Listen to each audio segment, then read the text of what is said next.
Well, hello friends, it's Phil, and this is a 450 square meter lawn, approximately, and what it's got running round it, stick with me, is a train track. Apparently it's redundant now, but the owner used to own a couple of steam trains that ran round the whole of the garden. I think that's so cool, so quaint, and so frightfully English. Train track round your garden. Brilliant. Anyway, back to the job in hand. Right, today it is day one of the 400, yes, of the job of converting this lawn into a croquet lawn for August. So just about the right size, maybe not square enough, but that's the job in hand. And today, whilst they step down from the magic of Jack's, or Jack's magic, today what we're doing is a triple pass scarification. Yes, my friends, it's my favourite type of scarification, even though it's absolutely ball busting. But this is pass one. And if we look closely at the grass, and more importantly, the damage that you get from moss, this is what we're looking at. So the moss, still some there, so second pass will get that out.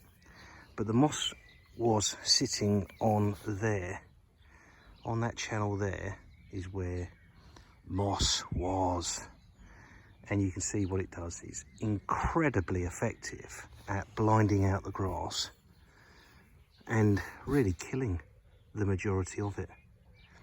So we're lifting the moss out, and this is pass one.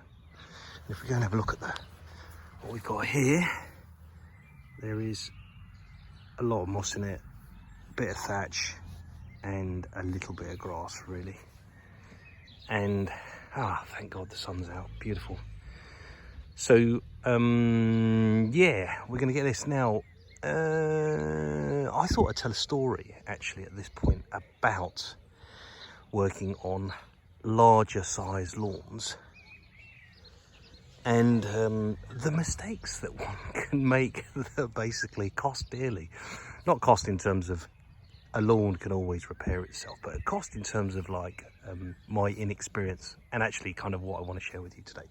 So it must have been around about 2013, some time ago now, and I was I'd been asked to look after a lawn that faces some of the tents, I think, at Henley Royal Regatta, a lawn that's used for parties and lots of marquees go on it. And I'd said I'd do it. I said I'd just kind of fix it and renovate it. Now, what I did was I put down a moss killer, but the thing was I actually had a slight fault on my spreader. It does happen, my friends, unless you're really careful. And I over treated the moss by about 300%. And the idea was really to kind of try and kill off the moss.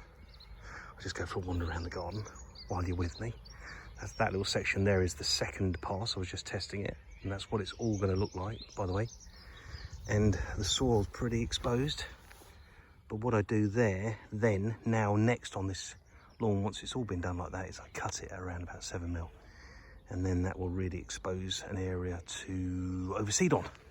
But anyway, back to the story. So I accidentally over-treated this lawn, and I bumped into the owner of the lawn whilst I was getting out of a rowing boat at Henley. Because he used to row at Henley. This is not at the regatta, actually. I've rowed at the regatta, but this was just at Henley. And he came up to me and said, "Phil, is my lawn meant to be going quite as brown as it has. And he said it in a very jovial way, because he was in his 80s, and I think he'd seen it all, kind of thing. And I went, oh shit, let me come and have a look. And I came and had a look, and I'd absolutely done a first-class job of killing the moss, but it turned everything browny because of the iron. It turned everything kind of a colour of brown. Anyway, so I thought in my experience that actually let's get rid of all that discoloration and scarify it. So I offered to scarify the lawn. I think the lawns were double the size of this. They were about 800 square meters or so, if not bigger. And I scarified the whole lot. And I can tell you today, if you think that this is a little bit of moss, and this is probably around about 150 kilograms coming out of here, there was, I mean, mountains and mountains and mountains and mountains and mountains of the stuff coming out. But the most gracious thing that he did, being the absolute ex-Olympiad that he was, and ex-GB coach in the 60s and stuff, he was a fit as a fiddle old ox.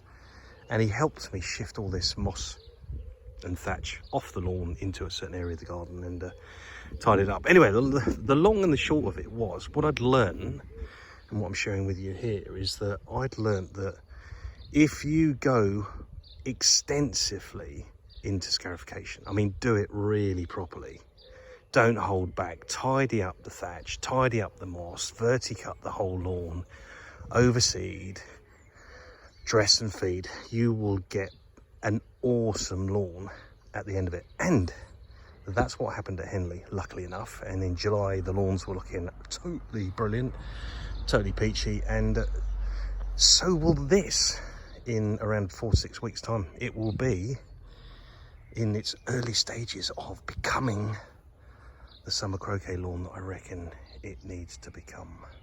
Cutting at around about 15 to 20 mil, probably at least every other day, until the end of the year, September, October.